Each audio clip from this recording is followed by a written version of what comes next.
Сайн байцгаана уу хүүхдүүдээ, та бүхэндээ өнөөдрийн минь төргий. За бүгдээрээ газар зүйн хичээлийн дэвтэр номыг гаргаад хичээлээ маш сайн тэмдэглэж аваарай. Хичээлийн сэдэв Монгол орны байгалийн бүслүүр. Хүүхдүүдээ бүгдээрээ өмнө үзсэн Монгол орны байгалийн бүс гэсэн хичээлээс та бүхэн ямар ан амьтдыг мэддэг болсон бэ?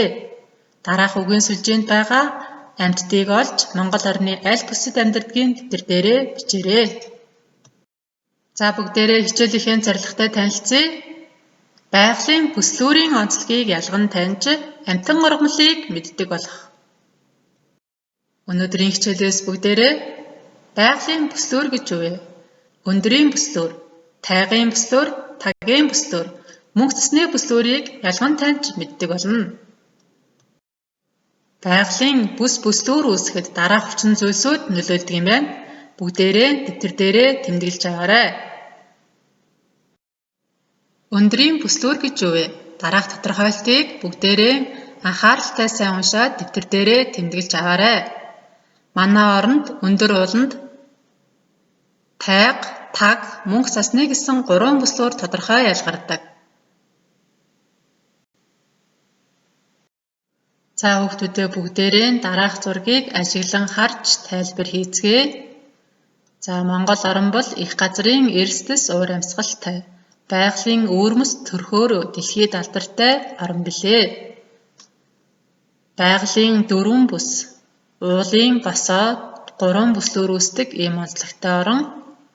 Далайн түвшнээс дээш 1800-аас 2300 метрийн өндөрт тайгын бүслүүр үүсдэг бол 2300-аас 3000 метрийн өндөрт тагийн бүслүүр, 3000-аас дээш өндөрт мөнх цасны бүслүүр үүсдэг байх нь.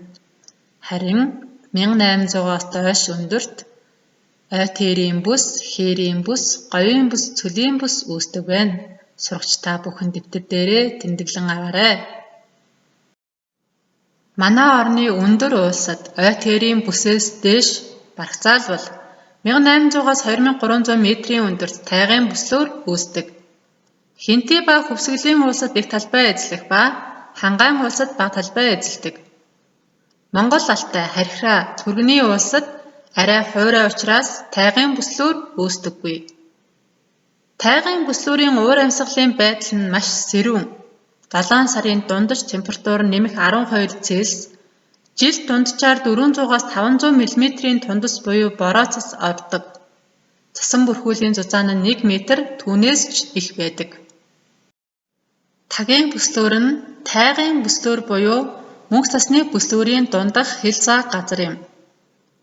Тагийн бүслүүрт жилийн дундаж температур нь хасах 8 Цельс, жилдээ 500 мм түүнээс ч их тундас буюу цас ундаг.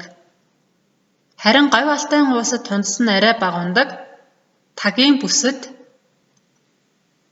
уулын нугын хөрс тарах нь байнга хүйтэн сэрүүн уур амьсгалтай байдаг учраас ой модгүй ургамал нь маш таяар сэрэг, туундрын байгалийн төрхтэй байдаг.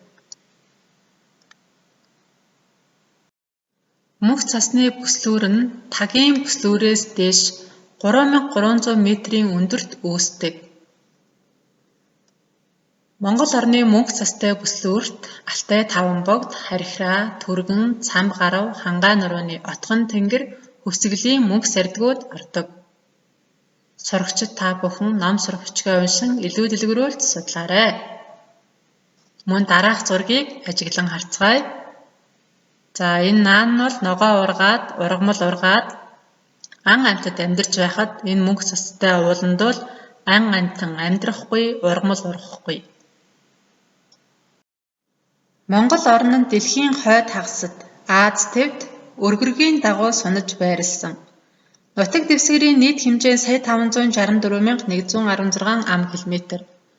Энэ хэмжээний 19%-ийг цөлийн бүс, 23%-ийг говийн бүс, 34%-ийг хээрийн бүс, 15%-ийг ойтерийн бүс, 5%-ийг тайгын бүслүүр, 4%-ийг мөнх цас болон тагийн бүслүүр эзэлж байна. Сурагч та бүхэн дэвтэр дээрээ тэмдэглэн аваарай.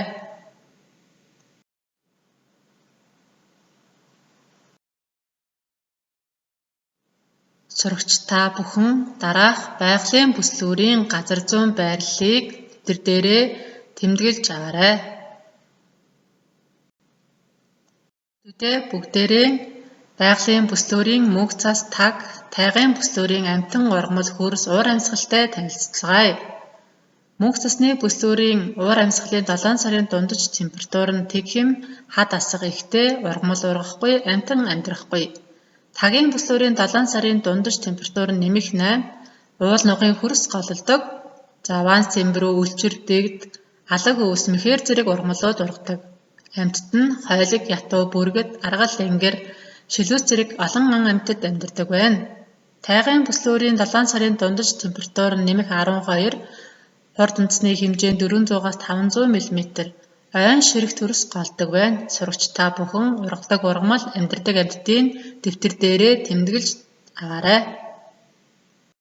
Бүгдээрээ үтсэн хичээлээ баттгаж дараах асуултыг дэвтэр дээрээ бичиж хариулаарай. Яагаад бүх амьтад нэг бүс бүслүүрт амьдарч болдоггүй юм бэ? Та нар юу гэж бодож байна вэ? Амьтдын амьдрал жилийн 4 улирлын байгаль цаг агаартай холбоотой байдаг. Амьтад идэж хоолоо олох орон байраа бэлтгэхийн тулд өөр орчинд амьдарч дасан цогцсон байдаг байна. Хичээлдээ идэвхтэй оролцож анхаарал хандуулсан бүх сурагчдаа баярлалаа. Бүгдээрээ даалгавраа хийгээд багшийнхаа мэйл аяг руу явуулаарай.